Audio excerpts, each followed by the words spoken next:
Hey everybody, welcome back. It's Todd Ledbetter with All Music, and we're glad you're here today. And I'd like to introduce you to a friend of mine, Jeff Castanon, who's our guest today. Thanks for being here, Jeff. How you doing? Thanks for having me. Good seeing you, Todd. Yeah, nice to see you too. It's been a while. Hey, that's quite a quiver on your wall behind you there. What's that? Yeah, that's what I call a quiver. Isn't that what you call it? That's great. You know, I've got to use that term. That's really cool, man. Yeah, some nice looking axes back there. Yeah. Or, for people that aren't into music, guitars, Yeah. So I'm so glad you can join us today. And we're just going to chat a little bit and just see where it goes. Jeff is a fabulous musician.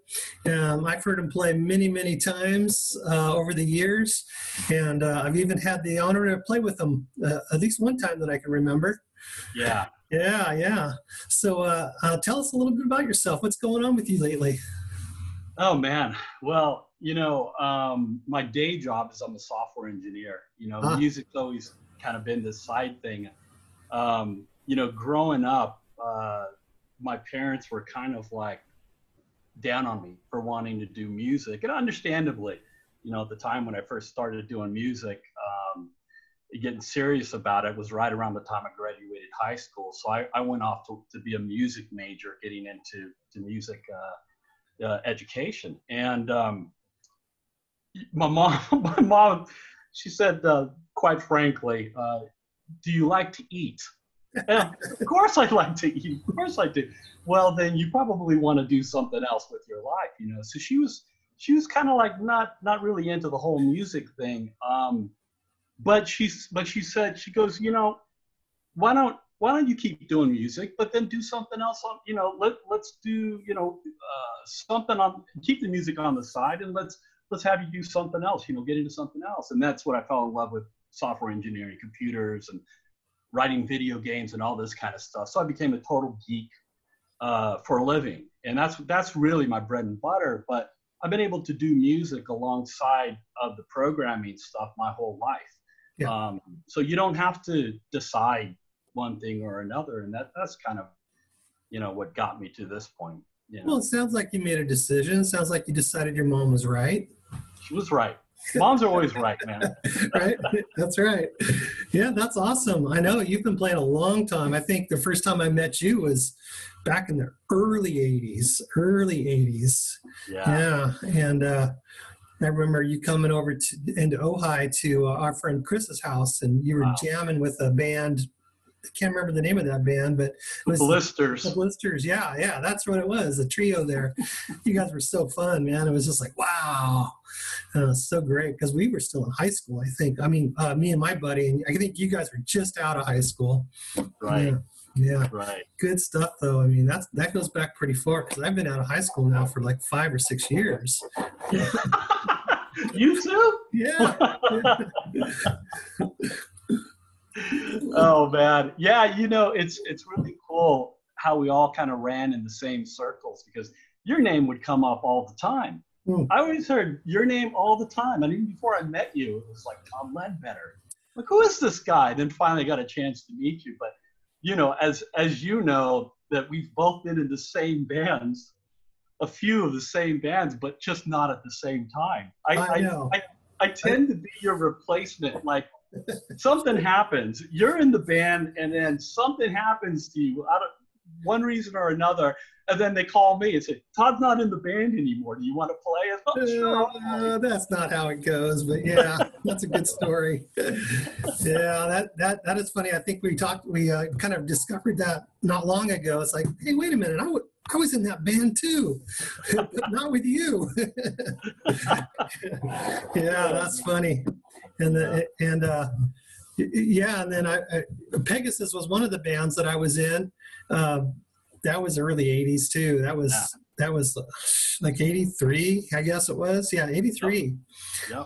That seems like a long time ago. Yeah, all covers, right? Yeah. When I was in it, it was all originals. It was like prog rock. you know. That's right. It was Roland on keyboards, and I was playing bass, Kevin on guitar, and Angel on drums, and it was prog rock. And then we got, and then they started wanting to do gigs and started wanting to do some more. We did some covers. We did do some covers, and then they got a female singer in there, and then sort of, you know, shit hit the fan. Yeah. Well, Actually, you know, I started playing with Hollander. Is what I started doing. from Pegasus. From Pegasus, I started playing with Hollander, and I came to a meeting, and a band meeting with Pegasus, and they're like, "Look, if you're going to play with another band, you know, we need to know: are you in or are you out?" You know, they gave me the ultimatum.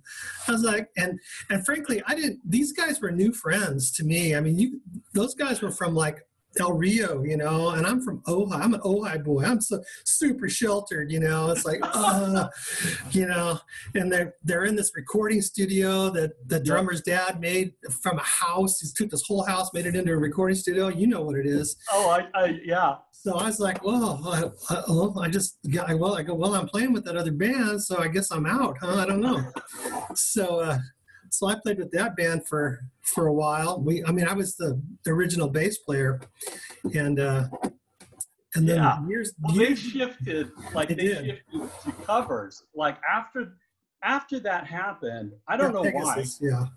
For Pegasus, I don't know why they decided that they wanted to do originals. Maybe it was hard to get gigs. Covers. Yeah. I don't know if it was hard to get gigs as an original band or what the situation was, but they went all covers when I stepped in after you had left. Yeah. The female lead singer became an issue for the cover band as well. I'm sure. Love her to death. Yeah. Great. Yeah. She's great. Yeah. Super fun, just great memories, super awesome times, you know, back then. And I had fun with Hollander. And then years later, it was actually several years later, you started playing with them after the original guitar player finally left. And then next thing you know, there you are in that band and had a whole nother life. Yeah. Hollander had a few lives, actually. Yeah, that's true. Because the music changed a lot. I remember I was going to Cal State Northridge, studying software engineering at the time, and John Steele and Chris showed up at my apartment asking me if I wanted to join the band, and I had heard of Hollander. I mean, the band was really well known in Ventura. Yeah, they were making a name for themselves. Yeah, absolutely did. So I knew who they were, and I was excited about the prospects of playing with them. So when they showed up, I was really like thinking, shoot, yeah, because I thought these guys were about ready to get signed because everyone said how popular they were. You know, everyone knew these guys. So when they gave me the demo tape, after they left, I put it in, hated the music. Oh, it sounded so outdated. Yeah. It was old prog rock. It was like the prog rock. And I'm sorry if I'm offending anybody here, but it sounded like prog rock without the virtuoso playing. Yeah. It was the long songs and a lot of texturing and everything. So when they called me back a few days later, I was bummed. And I said, hey, this is really cool. You guys obviously put a lot of time and effort into this. So you lied to him, basically. You told him it was really cool. Yeah. You're a nice guy. As best as I could, I said, this is good for you guys, So I wouldn't wear it, but it looks great on you. Exactly, I wouldn't, but it's good for you. So I think I was talking to John, their manager, and I was trying to politely, bow out of it, and I said, this isn't really what the kind of music that I write. I'm like, this is just not my thing. And he goes, I think we could work something out. And I'm like, I don't know, man. And he goes, well, because the guy that quit the band is the lead guitarist and the lead songwriter. So we don't have a songwriter. And I said, okay, well, if I could write the material, I would love to come in. That sounds like something John would say. Right. Yeah, I can hear his voice. Totally, Yeah, totally. He's like, because John was the fourth member of yeah, all. yeah. No mistaking that. He was the fourth member. He didn't want this project to die, so he did everything he could to try to keep this thing going. And so when they asked me to play, it was a three-piece. I thought, you know what? I'm going to get my buddy Kevin to come in and play keys, because I didn't want to be overly burdened with all these guitar parts that I had to cover and stuff. It's just like we need this. Let's turn this into a four-piece. So then that's when Kevin came in, and then it became the four-piece Hollander, and we did a lot of really cool stuff together. One of the best bands I've been in, I gotta say. I love those guys. Yeah, I love that band too. Love the music. I love the guys in the band. I'll still pull that stuff out every once in a while. I even love the old, outdated stuff. I wasn't on that demo, but I played a lot of those songs, and I had a hand in writing a couple of them. But yeah. Sorry. No. I mean, my songs weren't on the demo, so you're safe. Okay, good. Yeah, which is funny because Kevin was your keyboard player, your fourth member there, but he was the guitar player in Pegasus. Right. And I met him when he Dennis. What was it? What the heck happened? I think he came to play in my band that I had in high school, his original band. He answered an ad, Kevin did, and that's where I met Kevin, and he played for a band called White Angel that was an original band in my high school, when I was in high school, and then right out of high school. And not exactly sure. I think it was right after that we got Dennis from Hollander, and then it changed, and then the White Angel changed, and then it turned in. Then I joined Hollander. Just nuts. Anyways, but that's where I met Kevin, and so that's that's the point where it connected me to like you guys. No, because I met you way before that. That's right. I met you before that. Yeah, that's right. When did you and I first meet? Well, I met you through Chris. Oh, that's right. Because we were just talking about that in Ojai, because you were an Ojai kid. Yeah. We came up, and that's when I met you. Before Kevin was involved with doing music with me, or before I was involved with right. Yeah. So then that ended up meshing, even though you guys weren't like playing music together, and then full circle. But yeah, I try to infiltrate everybody's band at one point or another. I mean, that's just sort of my thing. Hey, we luck out. We luck out when that happens. I just show up and say, "Oh yeah, I know. I was told I was playing tonight." So, but you've got a lot of projects going on right now, man. The last couple of years, I've been seeing you do a lot of stuff, and some really interesting things too that are out of the ordinary. Like I saw a video of you. I think you were taking a self video in an orchestra pit at some kind of a play or something you were doing, and you're there in the orchestra pit playing your guitar along with a live thing. What was that? That was cool. This is something that I started doing a few years ago, which is playing for musicals. I mean, I like musicals anyway, and I kind of like I'm a big fan of Cirque du Soleil, and I think this is where it started from, was because when I saw Cirque du Soleil for the first time, I was blown away by the fact that all the music was live. No pre-recorded stuff. These guys were playing in the pit. I was watching the band 90% of the time. People are doing backflips and, I'm flipping on the trapeze, and I'm watching the guitar player in the pit, because these guys were top-notch musicians. So I really connected with that live music with live performance type of thing. So I got asked to fill in on guitar for a musical called Chess. And this is how naive I was. Okay, at the time, I couldn't read a note of music. Okay, so they asked me this is 2 weeks before opening, and they said, do you want to play? And I said, I'd love to play. This sounds like fun. He goes, we open in 2 weeks. Sounds great. Well, come and pick up the material from us, and then we have rehearsals starting on this weekend. Okay, great. So I go to pick up what I thought were CDs, so I could learn off of the CDs. And I got a book of 100 pages of guitar music. Oh, nice. Man, dude, I had already committed, and I was like, I was petrified. Oh, So boy. I take this 100 pages of guitar music, I take it home, I scrounge around for the audio, and I sat there and I tried to connect the music that I was reading with the audio that I was hearing. I took a week off of work Oh my gosh. and woodshedded from 8 in the morning to 8 at night because I wanted to do this so badly. My fingers were so raw. It was probably the most work I've ever done for any musical thing that I've ever been a part of. How long did that run? It was a two-week run, only a 2-week run. It was Thursday, Friday, Saturday for 2 weeks in a row. I don't think they did a third week. I'm not sure though.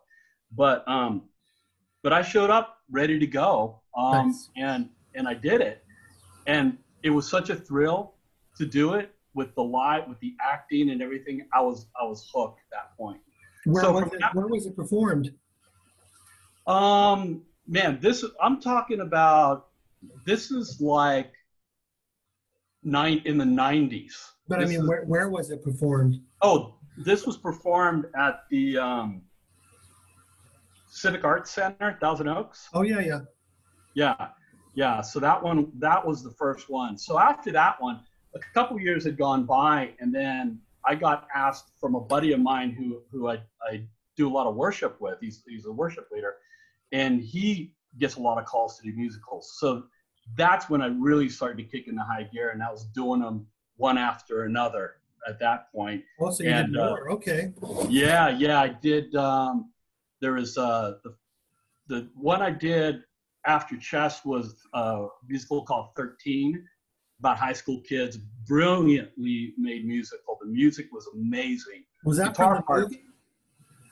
What's that? Wasn't there a movie called 13 about high school kids? I don't think it's not the same thing. Oh, different. It's a different thing. Yeah. It's kind of a comedy with kids in it. Oh. And the music was brilliant.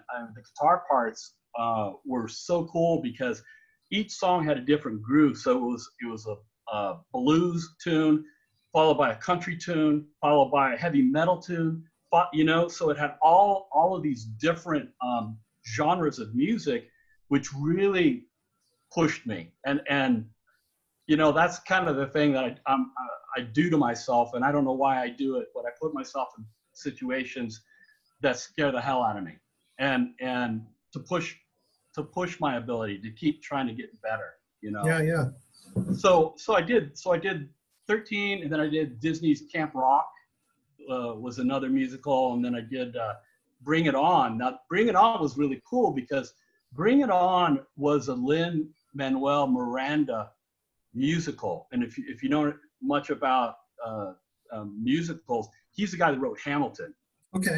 Okay, so which went ballistic. That Hamilton, was huge. So this is a thing he did before Hamilton, is Bring It On, which is based off of the movie Bring It On. Okay. That's the cheerleader movie or something like that? Cheerleader movie. Yeah. Exactly. So he turned that into a musical, and the guy that was on Broadway who played Twig, his name is Nick Womack, he produced the running show that I was part of. So I was like, this was so awesome because I'm playing with the guy whose buddies like with Lin-Manuel Miranda. I mean, this was like the best, musical gig that I've ever had. That ran for like, I think that was like 3 or 4 weeks. It was a long run. But again, it was like a really musically taxing thing to pull off. And one of the things that I remember the most about this, Todd, is that, being a guitar player, about pedal boards. Right. You've got all your pedals all laid out, and you try to put them in a position where you're able to stomp on things when you need them pretty easily and everything. Well, because there's so many shifts in genres in one song, man, I was tap dancing. I had to use both my feet on these pedals to be able to do all these patch changes. I have a video on YouTube. We could probably put a link down there, Absolutely. where it's one of the performances from Bring It On, and you could see like me looking down a lot in the performance because I'm going from distortion to Chang to vibrato to this and all these other things going on. But total blast, man. It's nice. A lot of fun. Yeah, that really captured my attention when I saw you doing that. Now, you a little while ago during the conversation here, you mentioned worship music.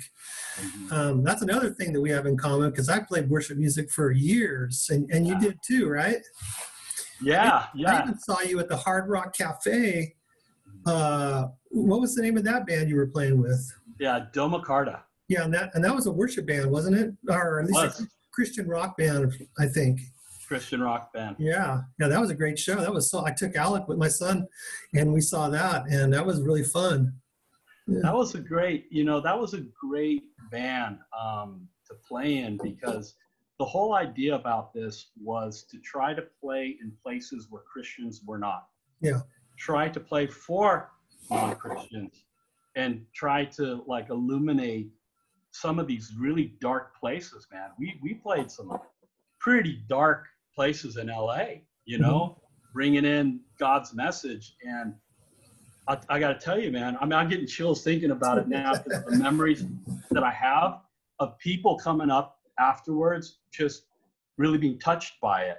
And I kind of felt a little bit wary about the project at first because I thought, we're going to get, hit by tomatoes. People don't want to hear this on a Friday night at the House of Blues, Yeah, you worry about being perceived as like a Bible thumper or something like that, so to speak. But no, it didn't come across like that. And I'll tell you what, man, there was some huge talent in that band. Not only you're very talented. That goes without saying, but I said it anyways. but there was some amazing talent. Was there there was a guy, was he playing like what was he playing, a cello or a violin or what was it? Oh yeah. We occasionally would have guest artists. Okay. All right. Christian guest artists play with. Yeah, so this guy, I can't remember. God, I wish I remembered his name. But he played violin with us, and we had never rehearsed together. The guy just was brilliant. He just got up and played. Oh yeah, you couldn't tell there was no rehearsal there. It was really man, phenomenal, man. It was a joy playing with that guy. Added a whole nother dimension to the music. I really liked the way it sounded. Yeah, it was cool. And then you participated probably in worship at church and stuff like that too, I assume. Still do. Yeah, I've been doing that for a long time. I was thinking about the time I came out and played with you guys. Yeah, the time you had a flat tire on your way to 7 o'clock rehearsal in the morning or something like that. Man. It's like, oh no, Jeff's not going to show up. No, you were in contact with us. I never changed a tire in the van that we had, the family van I was driving with all my gear. I didn't even know where the spare tire was, dude. Oh, I'm like stuck on the side of the road, and then I am pulling out the manual looking for the spare tire. I finally find it, and I have to crawl under the van to pull it out. My jeans are covered in oil. Oh my gosh. Grease. I finally get over to your place, and you look at me. I'm like covered in grease. You're like, glad you could make it. Welcome to church. Get your guitar. We're going. Yeah. Oh man, I remember playing Hallelujah. I'll never forget it. Man. Yeah. You killed that. I know. It went on. That was during the time of offering, and the ushers were in the back of the room. And I gave them instructions. Okay, when we get to this point, make sure you're paying attention because I want you to come up and start the offering while we're doing Hallelujah. I don't know what they were doing, but we're singing Hallelujah, and going over here, pass that tray, man, get the money. And later on, the lead pastor says, what was that song you played? And I go, which one? He goes, I don't know, but it went on a really long time. I'm like, yeah, it sure did. Yeah, you're telling me. Yeah. Yeah, I do remember vamping that one for quite some time, man. Oh my gosh. I was just like, let's go. Oh, did Yeah. Alex play drums? My son played drums. Yeah, he was still Yeah, in high school at the time. Yeah. yeah. Yeah. Yeah.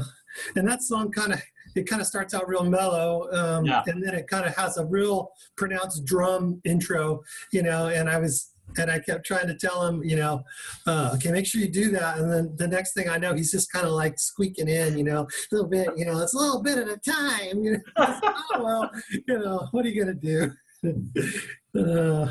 Oh man. Nobody No, ever follows my instructions.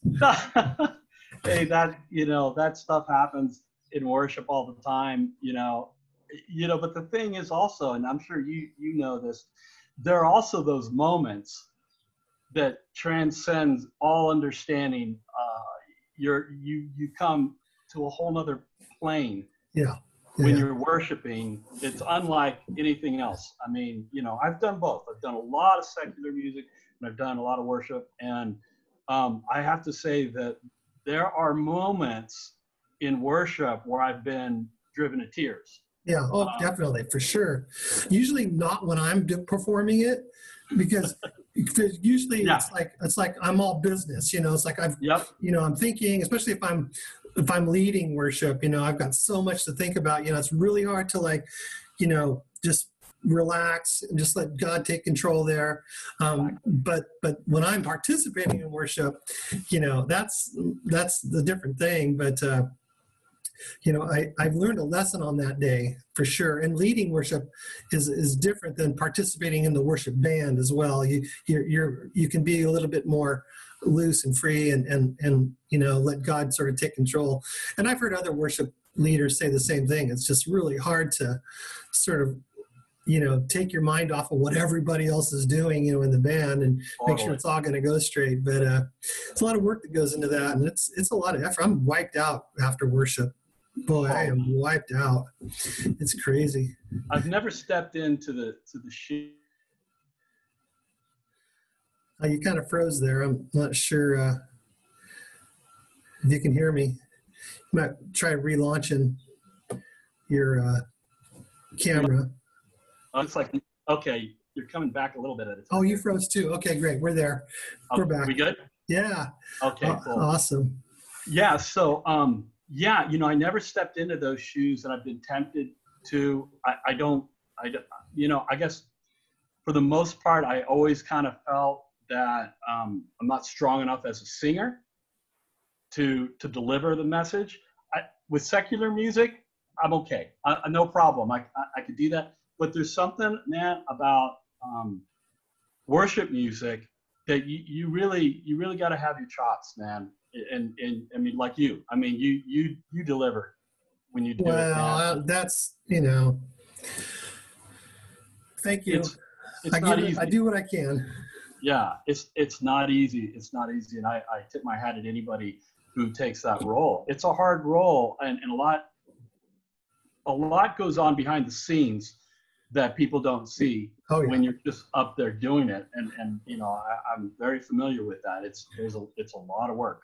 Well, that's church leadership in general, just a lot of behind the scenes, that goes on. Well, I appreciate you coming on today. It was kind of short notice. I had seen a post that you made, you posted today, and it was of a song that you had recently recorded and released.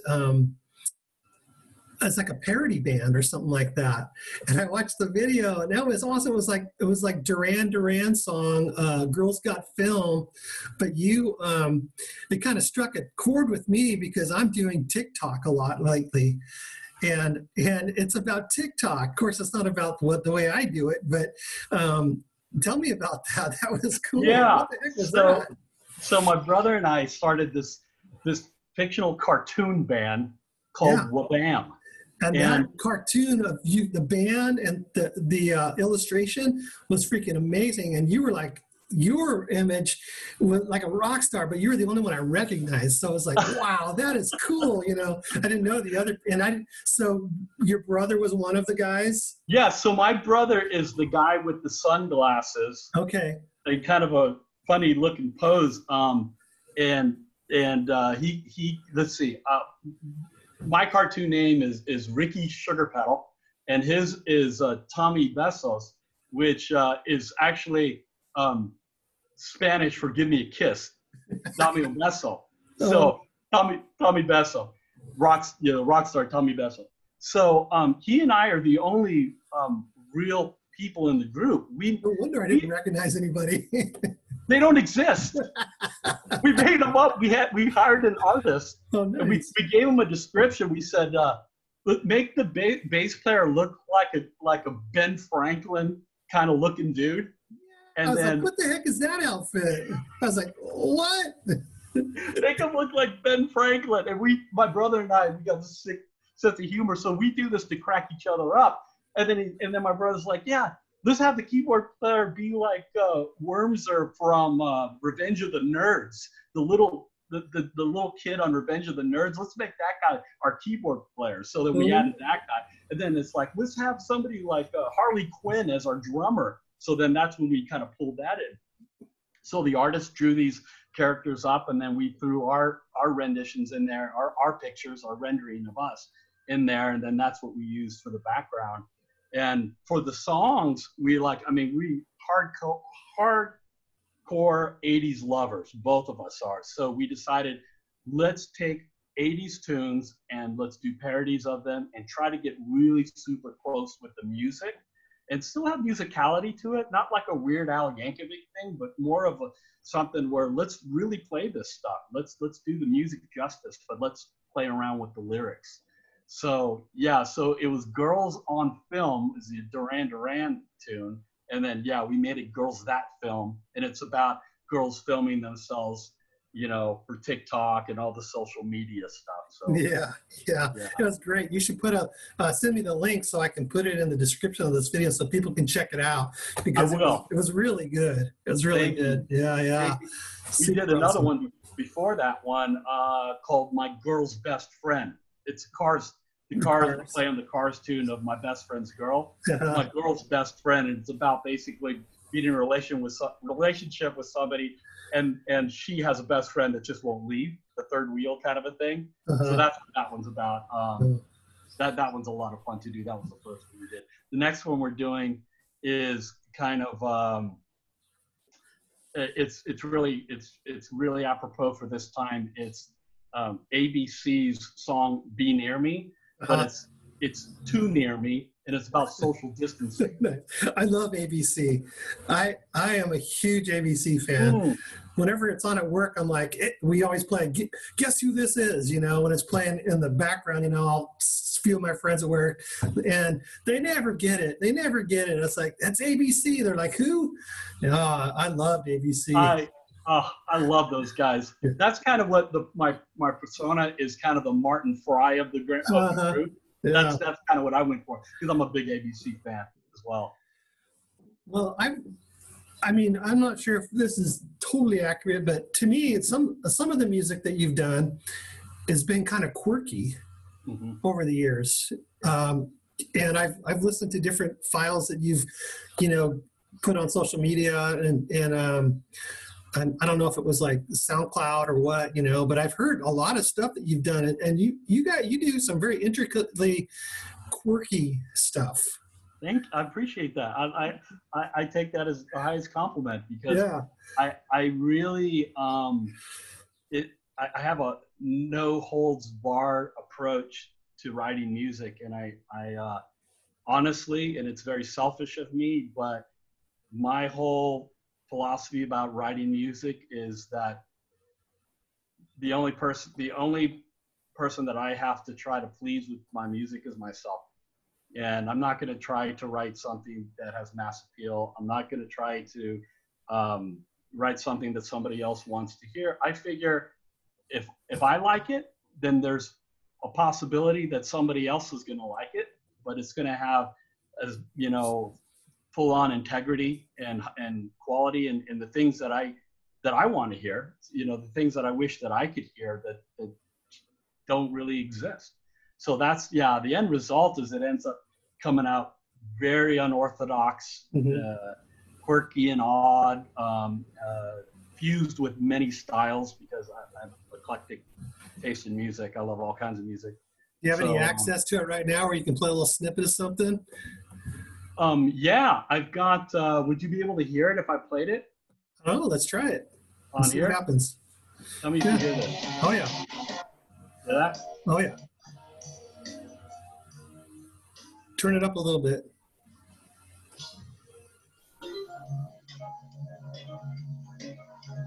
It's about maxed out. It's a little hard to hear. It's kind of coming in and out. I don't know if it's like gating or something.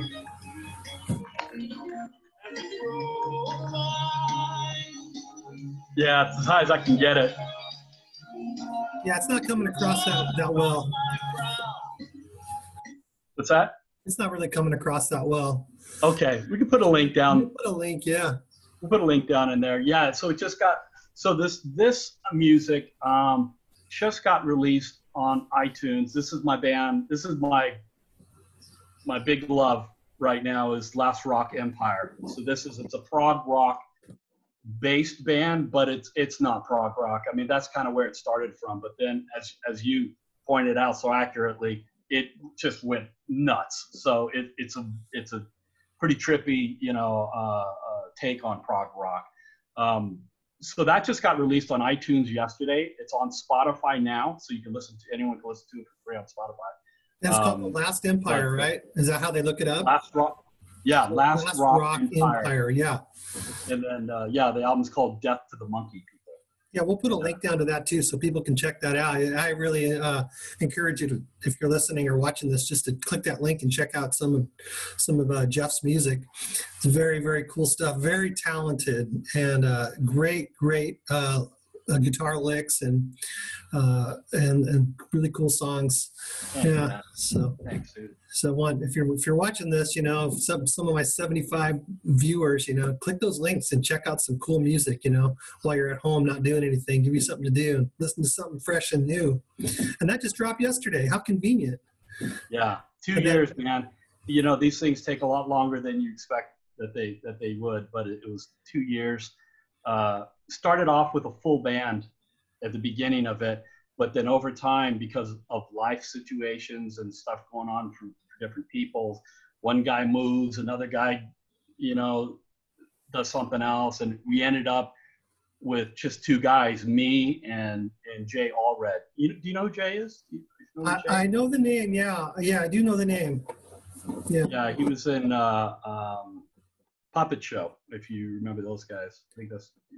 Yeah. Anyway, so just Jay and I ended up being. It's kind of like a Tears for Fears thing. We both sing, lead, and we both are guitar players, but we, flesh out the rest of the instruments by whatever means that we have. But it's definitely something that I'm really proud of. I'm glad that we actually finished it. I mean, there's been a lot of projects that I've started and stopped, so it's nice to actually have completed it.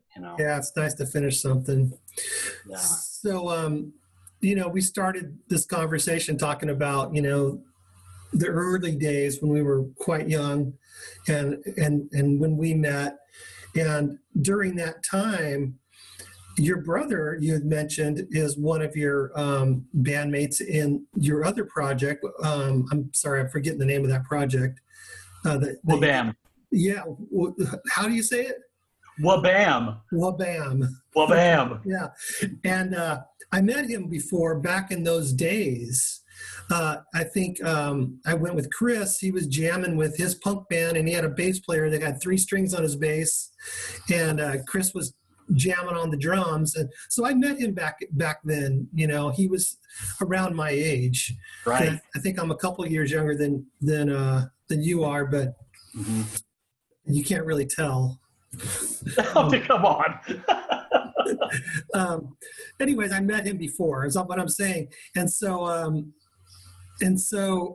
and just knowing you for all the years that I have and how our paths have crossed, over the years. I become familiar with your family a little bit just through osmosis. Yeah. And so one day, I don't know, it's probably like around 4, 5, 6 months ago, I'm working at the cash register, and these two gentlemen walk up to my register, and I'm ringing their groceries up. And I'm looking at the young guy, he's about my age. He's got a familiar look. And then I look over to this elderly man, and I go, "You're Mr. Castanon, aren't you?" And they're both just looking at me. They're like, "Yeah, and who the heck are you?" Because I don't know him. And I go, "Oh, I know Jeff, and I've met you before talking to your brother." And I tried to describe when I met him, in some garage in Oxnard, and I wasn't playing. I just went along for the experience with Chris, my buddy. And but there was your dad, unmistakable. Then I put 2 and 2 together. It's like, "Oh, that's your brother. Yeah, that's right." And then you mentioned the cartoon picture of him on your Wabam, and I was like, "Yeah, that's him. Sure it is." Yeah. But they were surprised. They didn't know what was happening when I'm like, "You're Mr. Caston." I was like, what are you, like, psychic or what? Well, you know what? It's easier to recognize that he's my dad now because I look a lot more like him now that I'm an old man. You guys have a bit of a family resemblance, but I don't know why I knew what he looked like. I have no idea. Maybe some pictures on Facebook or something, but there he was. And the second I turned and I saw him, I was like, "Oh, that's Jeff's dad." Yeah. So that was fun. Yeah. My brother told me about that. He's like, "Yeah, I was at Trader Joe's and talking to a guy that knows you." I'm like, "Did you say something?" Yeah, I'm like, "Todd," because I know that you're at Trader Joe's. It's like, "Yeah, that's the guy." It's like, that was great. Yeah, that was fun. So anyways, we probably should bring this to a close before we get kicked off of Zoom, because there's some kids that need to do their homework and get some lessons with their teachers. I don't want to crowd all the bandwidth, Right. But so right now you've got your Last Rock Empire that we're going to post a link to in the description here of the YouTube video, and also your Wabam project, which is a kind of an 80s parody band. So it's like covers sort of reimagined with new lyrics and themes, right? Right, exactly. Yeah. So that's cool. And there's that you can get the Last Rock Empire is going to be on like SoundCloud and iTunes. Not SoundCloud. We pulled it off of SoundCloud, okay. But Spotify, iTunes, yeah. Amazon, Napster. We went through CD Baby, and CD Baby basically does all the work. They put it everywhere that you can possibly imagine. Right. And then I got something about CD Baby in a second, but then you got your Wabam project, and that's the one that's on SoundCloud, or what? That's on YouTube, exclusively on YouTube. Okay, so we'll link that. Something I found out recently about CD Baby is that if we were to play, like right now, some of your music from your CD Baby, that's handling that, they will monetize the video, my video. They have rights to it, and so if we play it and then the YouTube algorithm hears it and CD Baby recognizes it, they'll it's not like a strike against you, but it's just a copyright claim. Oh my gosh. So even though it's your music and you own it and everything like that, when CD Baby has all the distribution and whatnot, they'll claim the monetization of my channel. Wow. Yeah, of whatever ads run, and they'll get the money.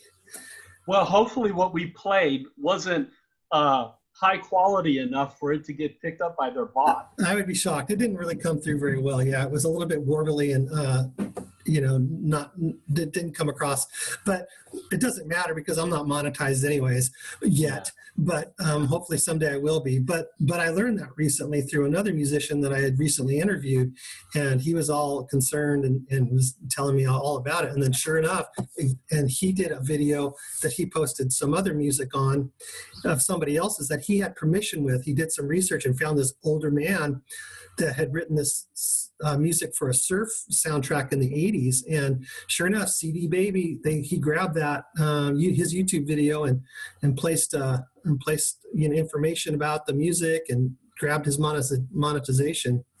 So.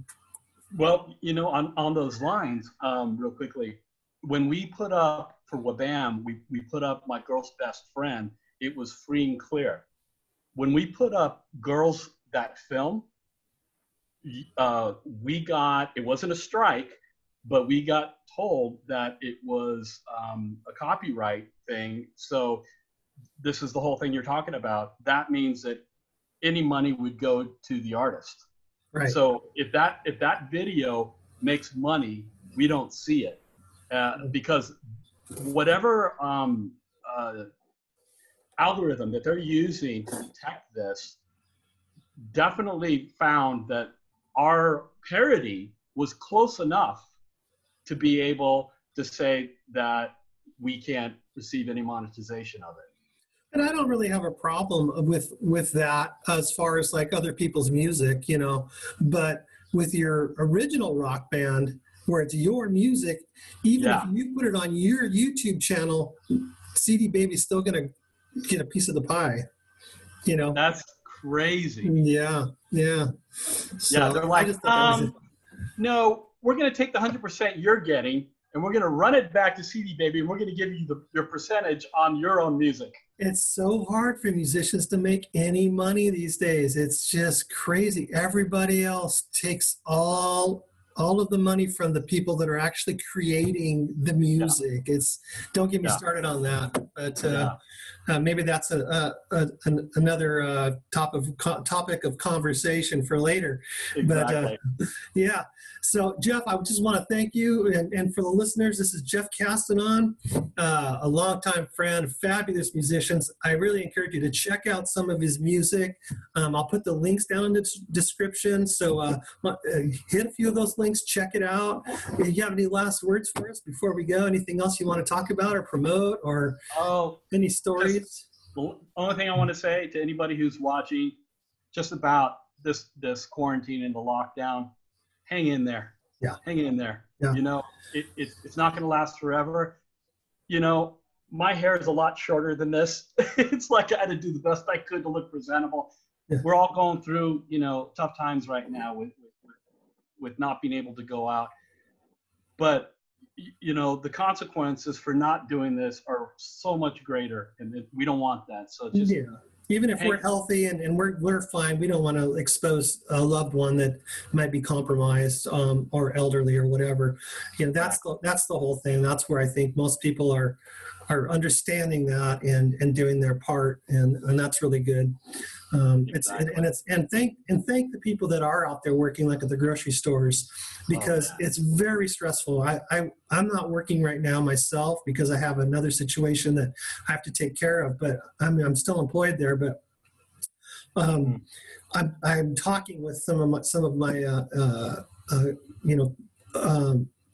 coworkers, and how Trader Joe's employees are. They're very friendly and they're very upbeat and stuff like that, but underneath, there's a lot of stress there, so just if you're watching and you see these people that are out there working, be kind to them and just thank them, and I appreciate those words of thoughtfulness and kindness. It goes a long ways to just be kind and have a soft heart, because it can be frustrating. I know. So well, Jeff, thanks again. I really appreciate your time today, and I'm really excited that I got a chance to talk with you and see you sort of face to face. I didn't want to get too close to you because I'm afraid you might give me the virus. But soon, I do want to get together with you, though, just to have a beer or chit chat or whatever. I'd love to, dude. As soon as this is over, man, shoot me a call. I'd love to hang out with you, man. Very awesome. Well, thank you so much. Hey, once again, my name's Todd Ledbetter, and this channel is called All Music, and we talk all music. So uh, click the subscribe button. You know how it goes. You click the like button, subscribe. You got to click that notification bell so you get notified when the next video comes up. And then also, if you have any comments or you have any questions for Jeff, put them in the comments, and I'll make sure that he gets them. And if you have any questions or you need him to play in the orchestra pit for a play that you're doing, he's all about it. Yeah. So anyways, thanks again, guys, for tuning in. Jeff, thank you once again, and we'll see you guys next time. Thanks, brother. Yeah. Hang on, because I'm going to end this, and then we'll talk for a sec. Yeah, cool. All right. Goodbye, everybody. Thanks for watching.